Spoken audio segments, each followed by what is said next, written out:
Donc pour commencer, c'est une présentation sur les espoirs que nous avons dans l'insuffisance cardiaque à fonction systolique préservée. Et ça vient juste une semaine après Madrid, où j'ai eu le plaisir de rencontrer le professeur Thibou Damy. Et donc je vais essayer de vous faire un peu comme un best-of de ce qui a été dit sur l'insuffisance cardiaque à fonction systolique préservée. Donc quand on parle d'insuffisance cardiaque à fonction systolique préservée, de quoi on parle? On parle d'une nouvelle classification qui a été éditée par le Collège américain de cardiologie il y a moins d'un mois et qui classifie cette insuffisance cardiaque en trois catégories. L'insuffisance cardiaque, l'amélioration de l'insuffisance cardiaque à fonction systolique préservée, c'est-à-dire que ce sont des personnes qui avaient moins de 40% et qui, sous traitement, sont passées à plus de 40%. Il y a l'insuffisance cardiaque middle range, entre 40 et 50%, et l'insuffisance cardiaque à fonction systolique préservée, on va dire plus de 50%. Voilà le cadre sur lequel nous allons travailler.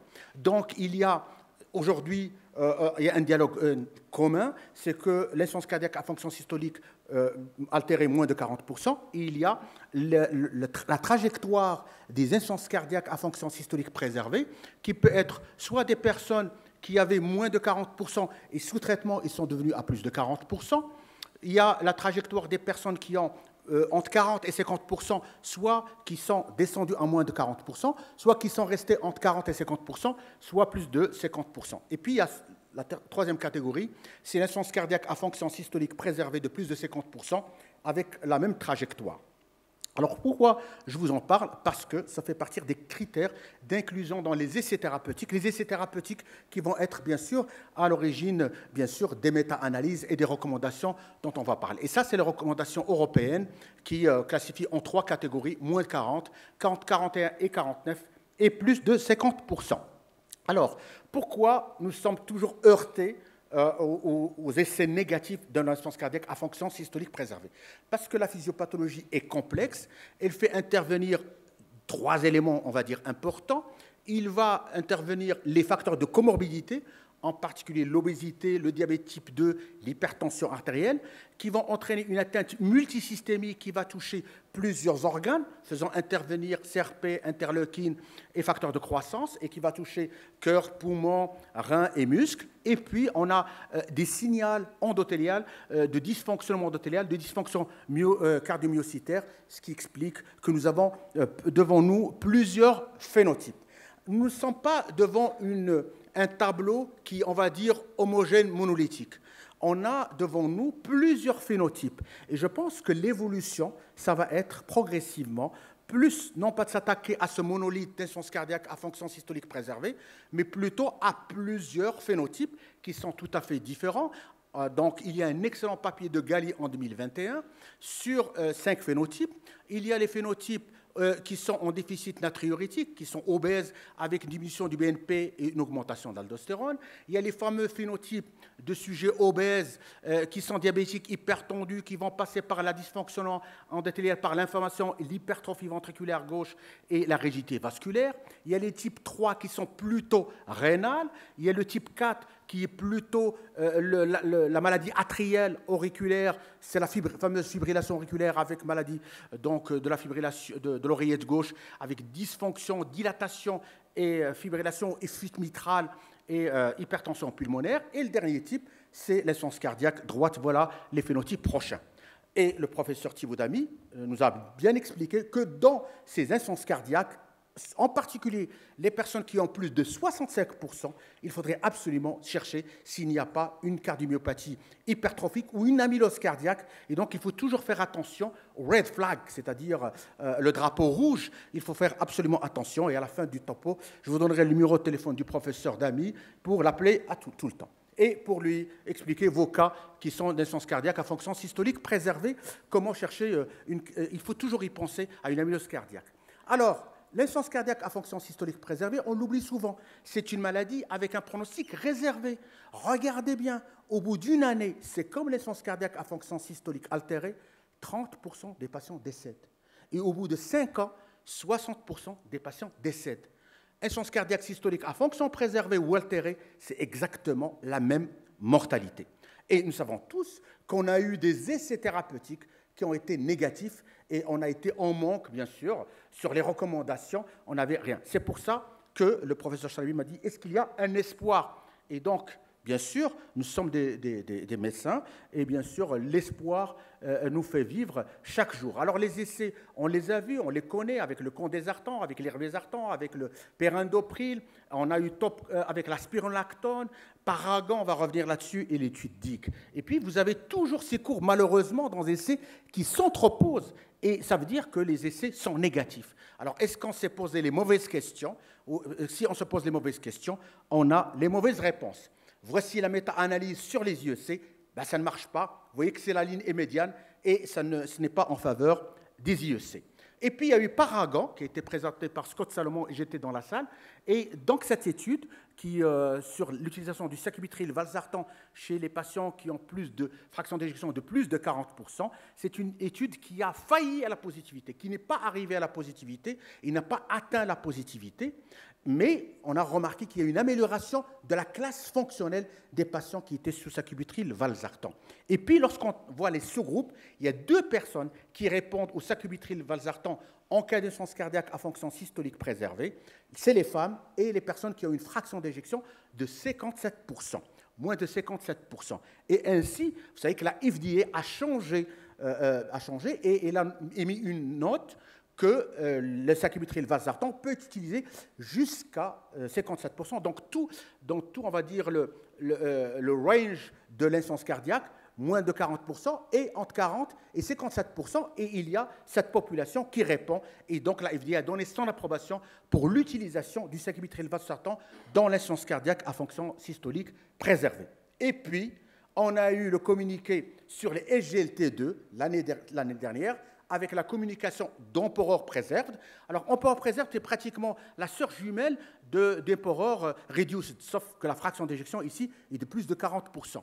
Et donc, on a le résultat, vous le savez, il est positif sur le critère combiné mortalité cardiovasculaire, hospitalisation. Mais il est étiré essentiellement par l'insuffisance cardiaque. Sur la mortalité, le critère, la positivité n'est pas nette, mais surtout sur la diminution des hospitalisations. Et il y a une diminution de 21% du critère combiné hospitalisation-mortalité et un NNT, qui est nombre de personnes à traiter, est intéressant, de 31. Et l'étude est positive, elle a été présentée par Milton Packer, une diminution du critère primaire, mortalité, hospitalisation de 21%, une diminution du critère secondaire, les hospitalisations de 27%, et sur le critère tertiaire, la fonction rénale, il y a une meilleure protection de la fonction rénale sous empagliflozine par rapport au placebo et surtout par rapport à la protection de la fonction rénale. Et ce qui est intéressant, c'est de toujours regarder les sous-groupes. Ça marche, quelle que soit la fraction d'éjection, que le patient soit diabétique ou non diabétique, quel que soit le débit de filtration glomérulaire, moins de 60 ou plus de 60, classe 2 ou 3, patient hospitalisé ou pas, et quelle que soit la cause de l'insuffisance cardiaque. Le professeur Anker a repris les patients de plus de 50%, et on retrouve pratiquement les mêmes résultats, à savoir une diminution du critère primaire mortalité-hospitalisation de 17%, une diminution des hospitalisations de 22% et une amélioration fonctionnelle. Ça, c'est important d'améliorer parce que le but de traitement d'insuffisance cardiaque, c'est diminuer la mortalité et les réhospitalisations et d'améliorer la qualité des patients. Et puis, bien sûr, la protection rénale qui est extrêmement intéressante. Et regardez bien, quand on réanalyse en mode linéaire, en mode spline, on voit clairement, et ça, c'est une nouvelle, c'est que l'empagliflozine marche jusqu'à 65%. Tout ce qui est moins de 65%, ça marche, et en particulier pour les moins de 40%, mais ça marche chez les personnes entre 40 et 65%. Entre 65 et 70%, il y aurait, comme l'a bien précisé le professeur Thiebaudamy, des amyloses cardiaques, des cardiomyopathies hypertrophiques, des surcharges, et qui ont un traitement aujourd'hui spécifique. Donc, aujourd'hui, l'empagliflozine, on va voir ce que va faire la dapagliflozine, et déjà on annonce que la dapagliflozine marche sur l'insuffisance cardiaque à fonction systolique préservée, donc ça marche tout au long du spectrum. Alors, est-ce que uniquement l'empagliflozine marche, mais aussi la sotagliflozine? Alors, la sotagliflozine, c'est à la différence d'un SGLT2 inhibiteur, c'est un SGLT2 inhibiteur, un SGLT1, qui est plutôt gastrique. Et le professeur Dipak a fait bien sûr cet essai, ce qui s'appelle l'essai soliste, et qui montre que quand vous mettez de la sotagliflozine 2 jours avant ou 2 jours après une hospitalisation, soit au cours d'hospitalisation, 2 jours avant la sortie, ou 2 jours après, c'est-à-dire après une décompensation récente, chez des personnes qui ont une insuffisance cardiaque, quelle que soit leur fraction d'éjection, et vous mettez de la sotagliflozine, bah ça marche, et une diminution du critère de pratiquement 33%. Et ce qui est intéressant, c'est qu'il y a une diminution du critère combiné hospitalisation, décès cardiovasculaire, et ça marche, quelle que soit là aussi, quelle que soit la fraction d'éjection et quel que soit le sexe. Mais cette étude a été uniquement chez les personnes diabétiques avec la sotagliflozine. Donc déjà, ça nous envoyait un signal que quand un patient est hospitalisé, quelle que soit sa fraction d'éjection, si vous mettez un SGLT2 juste avant sa sortie ou après sa sortie, bah vous diminuez les hospitalisations et la mortalité cardiovasculaire et surtout les réhospitalisations, qui est un facteur très important de coût, de morbidité et de mortalité cardiovasculaire. Donc, dans tout ce puzzle-là, on avait besoin d'une dernière étude qui s'appelle l'étude Impulse, qui est l'étude avec l'empagliflozine et qui va s'intéresser aux personnes qui ont une insuffisance cardiaque aiguë, qui sont en hospitalisation, mais qui ne sont pas sous drogue inotrope plus, qui ne sont pas sous diurétique injectable ou qui sont presque stables et qui ont une décompensation.